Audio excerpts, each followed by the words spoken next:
ইতিহাস গড়া test Joy, men in গ্রিনদের তাদের মাটিতেই হোয়াইট ওয়াশ, পেসারদের দাপুটে পারফরমেন্স, পাকিস্তান ব্যাটারদের মাটিতে নামানো, কত ঘটনার জন্ম দিল এক বাংলাদেশ পাকিস্তান টেস্ট সিরিজ। নবজাগরণে বাংলার দামালদের এই জয় জয়কারে মুগ্ধ পুরো দেশ।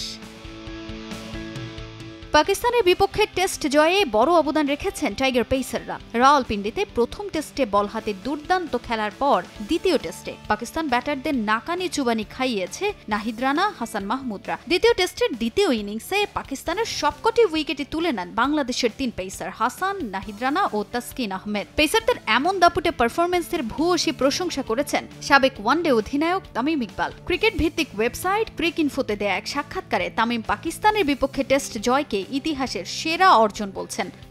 বাংলাদেশ ভালো পেস বোলিং আক্রমণ পেলে ব্যাটসম্যানদের কাজটা সহজ হয়ে যাবে। আমাদের পেসাররা নিজেদের এমন অবস্থায় নিয়ে গেছে, প্রতিপক্ষ দল উইকেট তৈরির আগে তা নিয়ে দুবার ভাবে। আগে আমরা স্পিনারদের উপর অতিরিক্ত নির্ভরশীল ছিলাম, আমাদের ভালো পেস বোলিং আক্রমণ ছিল না। প্রতিপক্ষ ঘাসের উইকেট রাখত, আমাদের কাজটা খুব কঠিন হয়ে যেত। নিশ্চিতভাবেই টেস্টে বাংলাদেশের এটাই সবচেয়ে বড় অর্জন। যেভাবে দল খেলেছে তা অসাধারণ। এই জয় পুরো দেশকে একতাবদ্ধ করবে। আমি সবসময় বলি, ক্রিকেট পুরো দেশকে একতাবদ্ধ করে, দুনিয়াকে এক করে।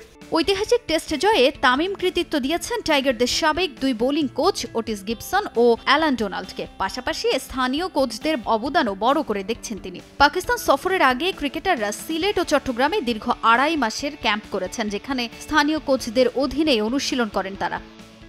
বড় কোনো জয়ের পর অনেক সময় আমরা ছোট বিষয়গুলো ভুলে যাই। ওয়ানডে ও টি-20 খেলা ক্রিকেটাররা যখন টি-20 বিশ্বকাপ খেলতে ব্যস্ত ছিল, তখন টেস্ট দলের বেশিরভাগ ক্রিকেটার টাইগার্সের অধীনে অনুশীলন করেছে। 1 থেকে 1.5 মাসের এই ক্যাম্প হয়েছে স্থানীয় কোচদের তত্ত্বাবধানে। তাদেরও অনেক অবদান আছে। যারা আগে কোচ ছিলেন তাদের এই কৃতিত্ব পাওয়া উচিত। এই পেস বোলিং ইউনিটকে এত দূরে নিয়ে আসতে অ্যালান ডোনাল্ড ও ওটিস গিবসন কঠোর পরিশ্রম করেছেন। ক্রিকেটারদের এমন পারফরমেন্স সামনের দিনে টাইগার ক্রিকেটকে আশাবাদী করছে বলেও মন্তব্য করেছেন তামিম ইকবাল।